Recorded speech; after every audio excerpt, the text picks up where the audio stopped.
балапаным, лысянымсың, құлтақаным менің, қошақаным.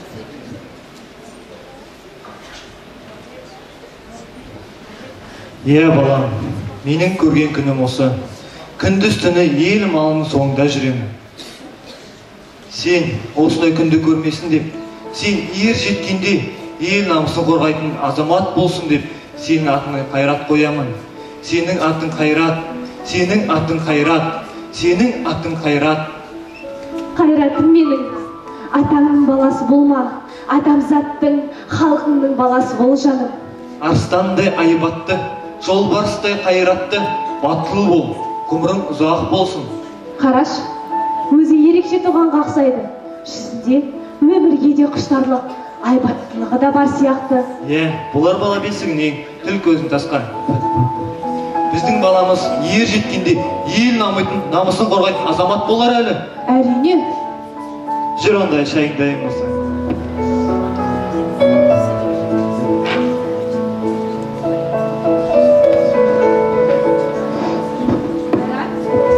Қайратшым, Қайрат.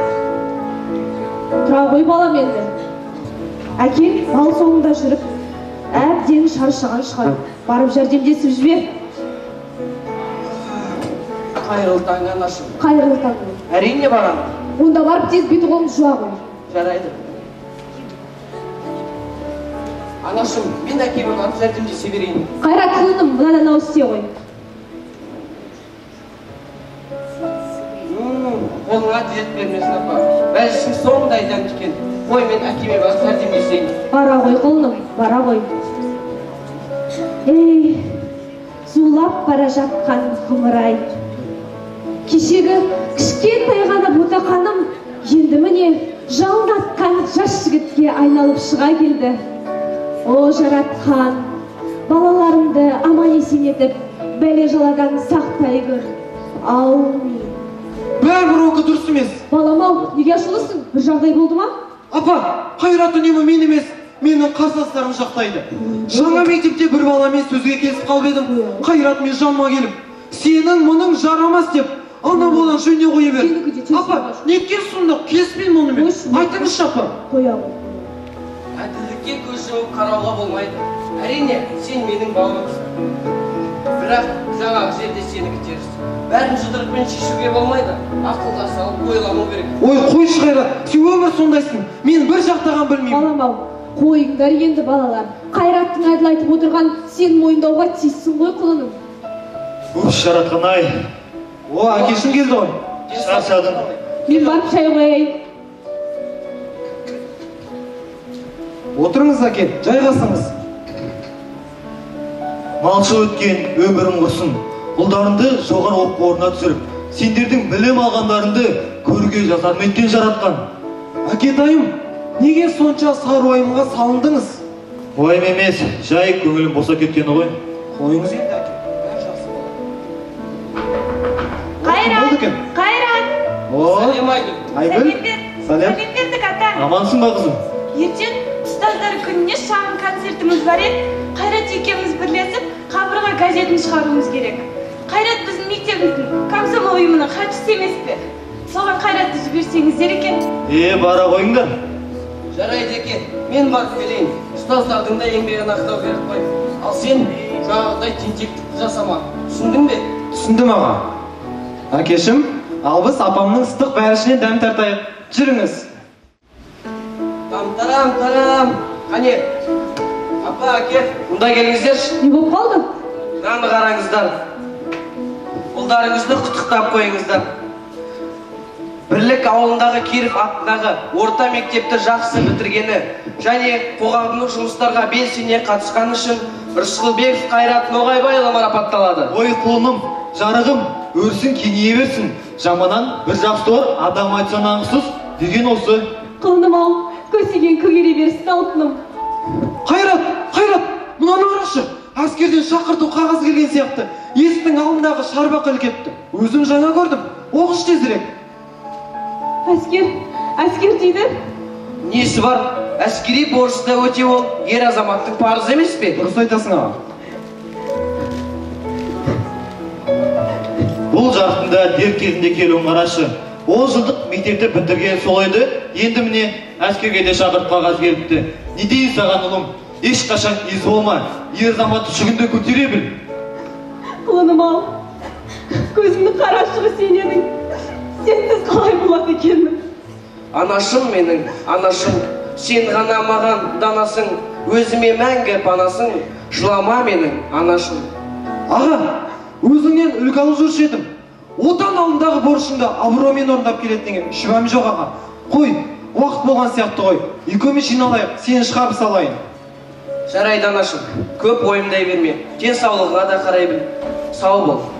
Құлыным ау, көтеген көгере берсін. Жарайды әкешім, сау бол. Мен айтқандарды ұмытпа. Жүріңіз аға болмас. Болды енді, әлі оралар. Құлыным кетіп бара жатыр ғой.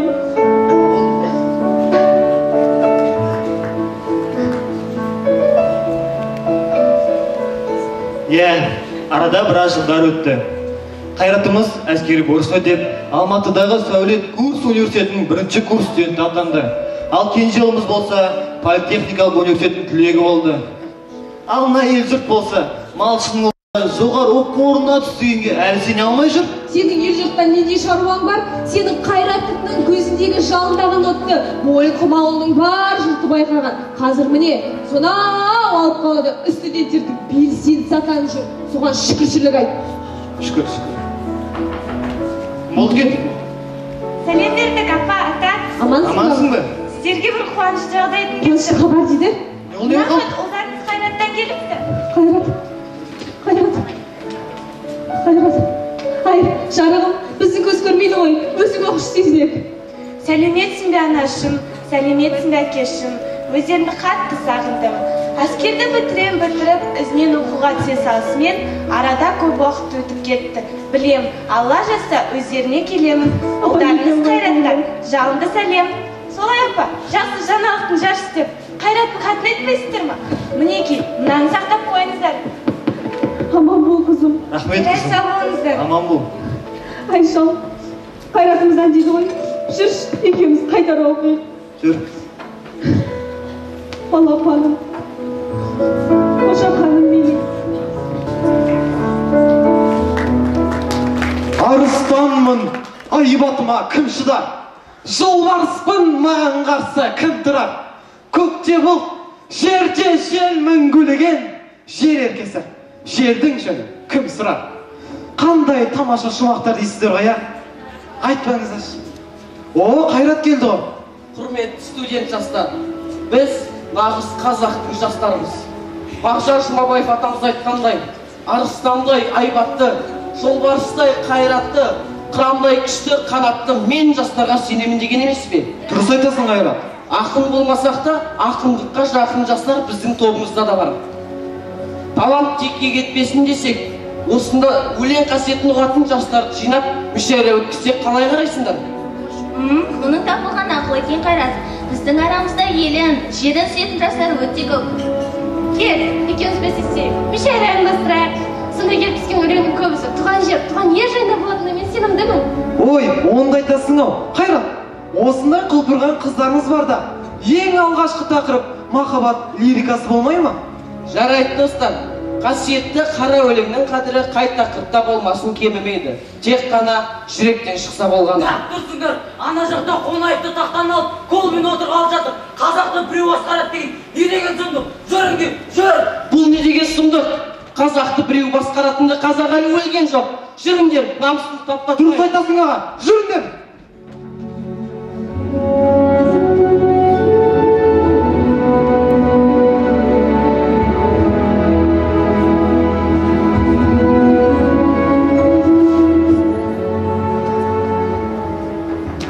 Кіруге бола ма? Кір. Бауыржан Рашидұлы, мына Рысқұлбектің жағдайын бір жақты ету керек. Шақырту керек оны. Шақыртыңыздар.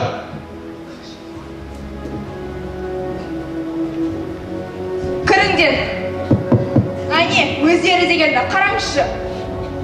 Сонымен алаңға ескертусіз шығып, оның үстіне студенттерді азғырып, патриот атанбақсың ба? Неткен асыздық. Саған кім бас қаршы болса бәрібір емес пе? Бәріміз шығар. Кеудемізде ұлттық намысымыз жоқ болса, онда хайуанмен тең болғанымызда, жайылған малды кім жайса да бәрібір. Ал біз қазақпыз, ұлтпыз, соны сен түсінуіңізді сұраймын. Сен мына жалған намысыңмен қайда барып оңасың? Сендей бүлікшілді соттау керек. Сіздер не деп тұрсыздар? Қайраттың қандай студент екенін көріп жүрсіздер ғой. Адамды қаралау арымызға сын емес пе? Кім біледі? Мүмкін сен Қайратқа бізден гөрі жақын шығарсың. Сіз... Қарашы өздері. Сені Советскийдің өліміне тікелей қатысы бар деп іздестіріп жатыр. О, алаңға шыққан аздай, енді кісі өлтіріпсің ғой. Адам өлтіргенім жоқ. Қазақтың қайсар қыздарын шаштарынан жұлмалап, мұзға отырғызып сабап жатқанына төзе алмадым. Сіз де қазақсыз. Менің орнымда болсаңыз, қазақтың қыздарын азаптап жатқанда қарап тұрар ма едіңіз? Қалай сарайтынды сот шешеді, ал қазір боссын. Бұны хаттамаға жазып қой керек. Жүріңіз. Өзінің ұлтшылын қарашы.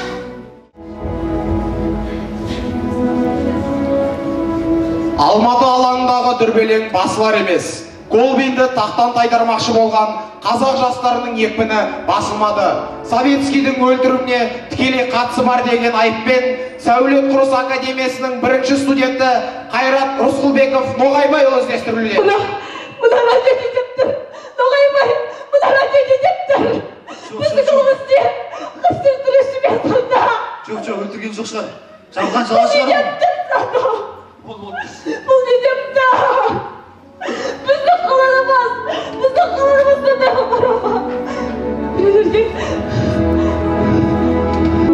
Айшал, Анашым, кеш жарған ашым. Анашым, сағындық қос сіздерді. О, әкетайым, қалыңыз қалай? Аман екенсің ғой. Қалыңым. Неге сонша мұңайып отырсыздар? Бір жағдай болып қалды ма? Қайрат, Алматыдағы не дүрбелең? Сені кісі өлтірді деп айыптап жатыр ғой. Қайтары, кісі өлтірген емес. Бұл жалған жала. Бұл не сұмдық? Бұл не сұмдық? Бұл кім болды екен? Қайрат! Оны үйде тұра ма? Шық бері.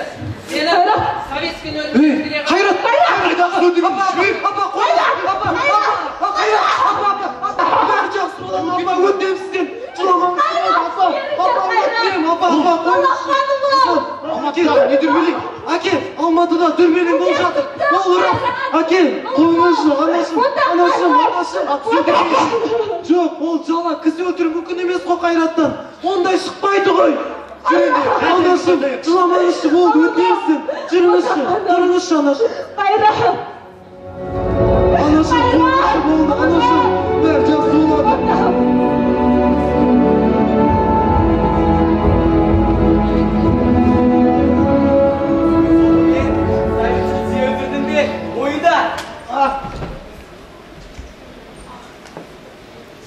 Ал жастарды алаңға шақырған сен бе?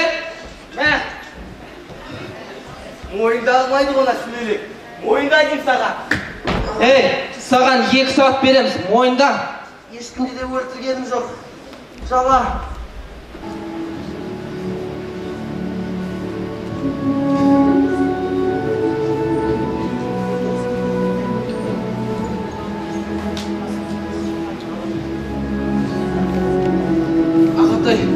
Ағатай, мұнда келіңізші. Жоқ, болмайды. Ағатай, өтінем сізден. Жазылған мекен-жайға жеткізсеңіз болғаны. Ағатай, өтінем, алыңызшы. Жоқ, болмайды. Біліп қойса басым кетеді ғой. Ағатай, өтінем сізден. Соңғы үмітім сізсіз. Алыңызшы, Ағатай. Жарайды. Рахмет сізге. Сен мені көрмедің, мен де сені көрмедім. Жарайды. Рахмет, Ағатай.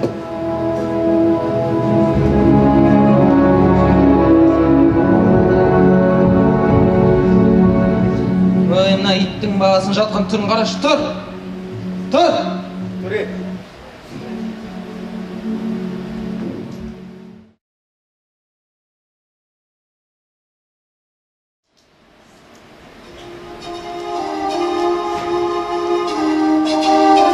Құрметті қаракөз қарындастар мен жылы жүзді жеңгейлер, анашым менің. Шын жүрек ақ көңілімен алғашқы көктемнің күлімдеген мерекесі 8 март халықаралық әйелдер күнімен құттықтаймын.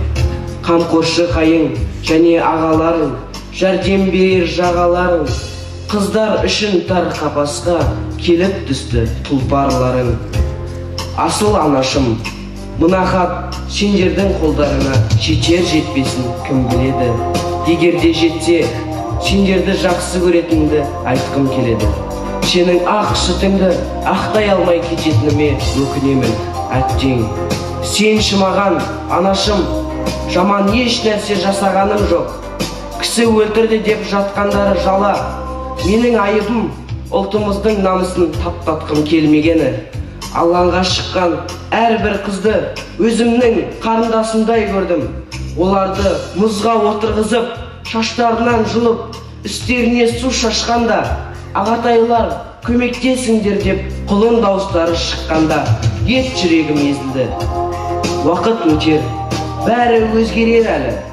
Еліміз егемендікке қол жеткізсе, бейбіт заман орнайтынына сенемін. Қош бол анашым, қош бол қарындастар, қош бол халқым менің.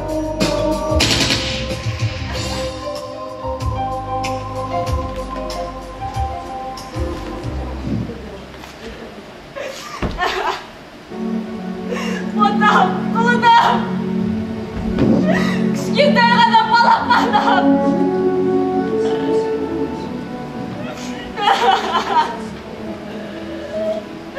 Балапаным-ау, құлыным-ау, отам-ау. Сен мені тастап кеттің бе, құлыным-ау, отам-ау.